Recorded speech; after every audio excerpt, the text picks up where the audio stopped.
Hello everyone, welcome to SEO Explains. I'm Gauri Kashyap and we're going to be talking about whether it's normal for judges of the Supreme Court to take long summer vacations as they do. This question has been asked, debated and fought over a lot, especially in India, which has a high number of pending cases in our courts.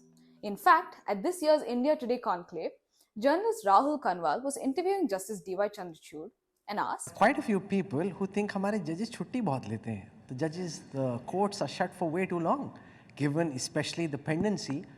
How do you respond to this general sense in society that judges are off for too long? And how do you think we can reduce pendency? Okay. So I'm really thankful to you for asking me this question. I thought you'd be angry with me for asking. No, this really, it's a very serious issue and I must answer this as candidly as possible. The chief almost seemed relieved to have finally had a chance to have his say on this topic. He armed himself with statistics from top courts around the world and began to explain this serious issue. So he said that the hours spent in court between 10:30 a.m. to 4 p.m. were a fraction of the work judges do. The rest of the time, they read and prepare for around 40 to 60 cases heard each day in every courtroom. Judges typically dictate judgments on Saturdays and use Sundays to prepare for the coming week.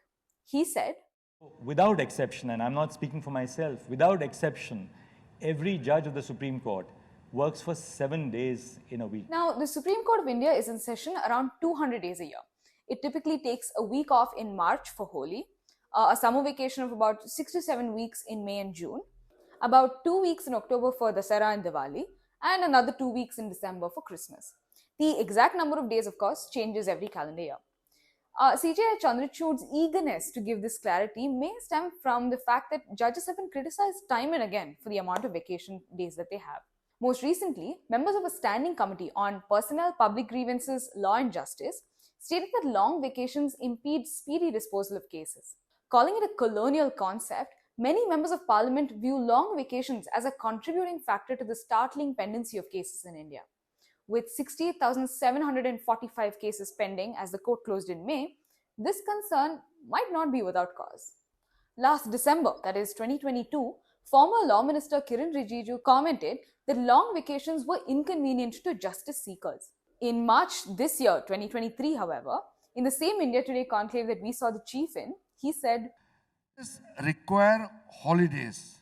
Due to their constant engagement with the judicial work and administrative works, they have a huge mental pressure. They require to release those pressure by going out with family and all for the vacation. Absolutely. In their speeches, Chief Justice Chandrachud and Mr. Rijiju compared India's top court to its foreign counterparts. The Indian Supreme Court is scheduled to assemble throughout the year, and like I said, hears cases for about 200 days. Any break in Supreme Court proceedings comes in the form of vacations. In contrast, the US Supreme Court is scheduled to assemble for only 80 to 100 days a year. The Australian High Court assembles for about 100 to 110 days a year, and the Supreme Court of Singapore is in session for 145 days a year. The UK Supreme Court is very similar to ours and sits roughly the same number of days. Now, there's a reason why I've been saying that they are scheduled to assemble, right? See, in all the other jurisdictions, for example, the US, the Supreme Court is not supposed to sit all year. They are scheduled to work only about 80 days.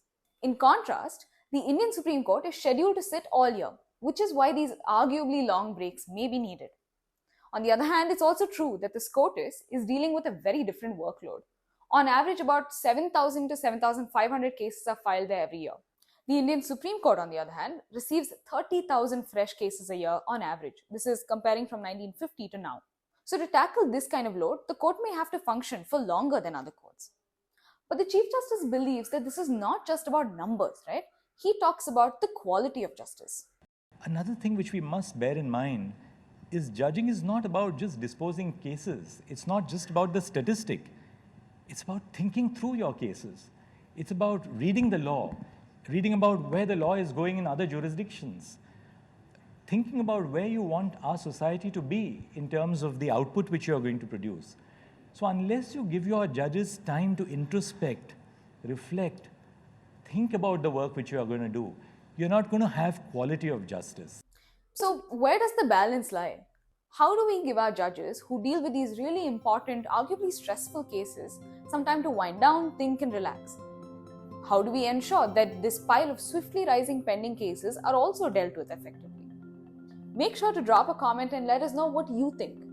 Like, share and subscribe to SEO and visit SEOobserver.in for more.